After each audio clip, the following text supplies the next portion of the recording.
మన దగ్గర స్కోప్ ఉంది. హైదరాబాద్కి దగ్గర ఉన్నటువంటి ఫార్మా డెవలప్మెంట్ 10 సూత్రాల మీద తిరుగుతూ ఉంటుంది. Zero poverty, employment, human resource development కావాలి. సో దాన్ని కానీ వాళ్ళు అప్రూవ్ చేసి వైపులు అని చెప్తే ఆ ఏరియాలో డెవలప్మెంట్ స్కోప్ ఉంది. సో ఇలా రాబోయే రోజుల్లో వేటిని బేస్ చేసుకొని వీటన్ని 10 సూత్రాలు ఇంక్లూడ్ చేసుకుంటూ ఎలా డెవలప్ చేయబోతున్నాం అనేది ఇండియా బాగా పెన్షన్ స్కీమ్. 3 months అరియర్స్ కూడా తీసుకున్నానికి రోజు ఉంది. చాలామందికి తెలియదు. దాని మీద మీరు కొంచెం సచివాలయం ద్వారా మీరు ద్వారా వీడియోగా చెప్పాలి. అట్లాగే స్పాల్స్ రోజుల్లో మెయిన్గా డెవలప్మెంట్ చూసుకుంటే అగ్రికల్చర్లో 15% తగ్గకుండా మనము జీడిపి తీసుకురావాలి. అట్లాగే ఇండస్ట్రీస్, సర్వీస్ సెక్టర్, ఐటీలో కూడా దీనికి సంబంధించి 2047కి మనం ఏ రకంగా ఇంప్రూవ్మెంట్ లేదా గ్రోత్ చూపిస్తామంటున్నారు అనేది ప్లాన్ చేసుకోవాలి. ఎగ్జాంపుల్కి అగ్రికల్చర్ ఉంది, దాంట్లో హార్టికల్చర్, సెరికల్చర్, ఆక్వాకల్చర్ అన్నీ ఉన్నాయి. సో మీ డిపార్ట్మెంట్లో నెక్స్ట్ 5 years, 10 years, 15 years అలాగే 2047 వరకు ఎలాగ మీరు ఈ జీడిపిని ఇంక్రీజ్ చేసుకుంటూ పెడతారు, దానికి సంబంధించి మీరు ఏ రకంగా ప్లాన్ ఆఫ్ యాక్షన్ తయారు చేస్తున్నారు. అట్లాగే ఇండస్ట్రీస్ విషయానికి వస్తే మన స్కోప్ ఇండస్ట్రీస్ డెవలప్మెంట్లో చాలా ఉంది. జీడీ ఇండస్ట్రీ వచ్చారా, మన దగ్గర రా మెటీరియల్ అవైలబిలిటీ ఉంది, మినరల్స్ దొరుకుతున్నాయి. దానికి సంబంధించి మనకి సిమెంట్ ఫ్యాక్టరీస్ లేదా వైట్ సిమ్ లాంటివి లేకపోతే ఇంకా కొన్ని మినరల్ బేస్డ్ యూనిట్స్ ఇక్కడ వచ్చేదానికి స్కోప్ ఉంది.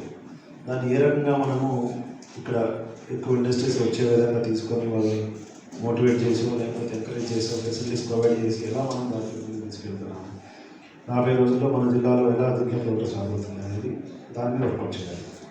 అట్లాగే సర్వీసెస్కి సంబంధించి మన దగ్గర టూరిజం కానీ వీటికి సంబంధించి స్కోప్ చాలా ఉంది. లాస్ట్ ఇయర్ సెప్టెంబర్, అక్టోబర్లో చూసుకుంటే మనకి సాగర్లో దాకా 26 gates లిఫ్ట్ చేశారు. చాలా వాటర్ మనం కిందికి పంపించారు. ఆ టైంలో హైదరాబాద్ నుంచి కానీ ఇతర ప్రాంతాల నుంచి చాలామంది టూరిస్టులు వచ్చారు, చూశారు. మార్నింగ్ వచ్చారు, చూశారు, వెళ్ళిపోయారు. అదే అక్కడ మనకి ఏదైనా ఒక మంచి రెస్టారెంట్, రిసార్ట్ ఫెసిలిటీ ఉంటే వచ్చిన వాళ్ళు రోజు ఉంటారు, ప్రయత్నం చేస్తారు. ఏదైనా దూరం నుంచి వచ్చిన వాళ్ళు ప్రాంతానికి వచ్చినప్పుడు మొన్న 2 days ఇక్కడ ఉండి ఏమైనా చూడదగ్గ ప్రాంతాలకు చూసి వెళ్దామని అనుకుంటారు. సో మనకి హోటల్స్ ప్రాపర్గా లేకపోవడం లేదా అక్కడ దానికి లింక్డ్గా ఇప్పుడు సాగర్ డ్యామ్ అంతే కాకుండా నాగార్జున కొండకు వెళ్ళి లాంచ్ ఫెసిలిటీ ప్రాపర్గా ఉందా లేదా, నియర్ బై మనకి ఎత్తిపోతల వాటర్ ఫాల్స్ లాంటివి టూరిస్ట్ స్పాట్ చాలా ఉన్నాయి. దానికి సంబంధించి వాళ్ళకి అవేర్నెస్ లేకపోవడం లేదా అక్కడ ఫెసిలిటీస్ అనేవి లేకపోవడం, ప్రాపర్గా ట్రాన్స్పోర్టేషన్ కమ్యూనికేషన్ లేకపోవడం, ఇలాంటి ఇష్యూస్ వల్ల కూడా కొంత టూరిజం తగ్గిపోయే అవకాశం ఉంది. కొండవీడు ఫోర్ట్ని పాత కలెక్టర్ గారు చాలా ఇంపార్టెంట్ ప్రాజెక్ట్లో టేకప్ చేశారు. బట్ రాను రాను దాని మెయింటెన్స్ తగ్గిపోతూ ఉంది. ఫారెస్ట్ డిపార్ట్మెంట్ దాన్ని మెయింటైన్ చేస్తున్నారు. దాని పరిస్థితి ఏంటి, దానికి ఇంకేమన్నా మనం ఇంప్రూవ్ చేయగలము. ఇలాగా హోటల్స్కి, సర్వీసెస్కి సంబంధించి రాబోయే రోజుల్లో సీఎం గారు చెప్పింది కనీసం 50,000 రూములు, 50,000 రూమ్స్ ఉండేటటువంటి అన్ని హోటల్స్ మన స్టేట్లో రావాలి. అంటే ఒక హోటల్లో 100 రూమ్ అనుకుంటే 500 హోటల్స్ రావాలి. దానికి స్కోప్ ఎక్కడ ఉంది? మన జిల్లాలో చూసుకుంటే అశ్వారావుపేట హెడ్ క్వార్టర్లోనే మనకి మంచి హోటల్స్ లేవు, ఒకటి రెండో ఉంటాయి.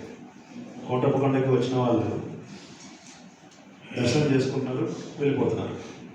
సో ఇక్కడ ఉండటానికి ఏదైనా ఫారెస్ట్ వాళ్ళకి సంబంధించిన టూరిజం లాంటివి లేకపోతే మినిమం ఏదైనా అట్రాక్టివ్గా ఉన్నది, సఫారీ లాంటివి మనం పెట్టలేం, కానీ ఈ స్థాయిలో పెట్టగలిగే ఉంటాయి.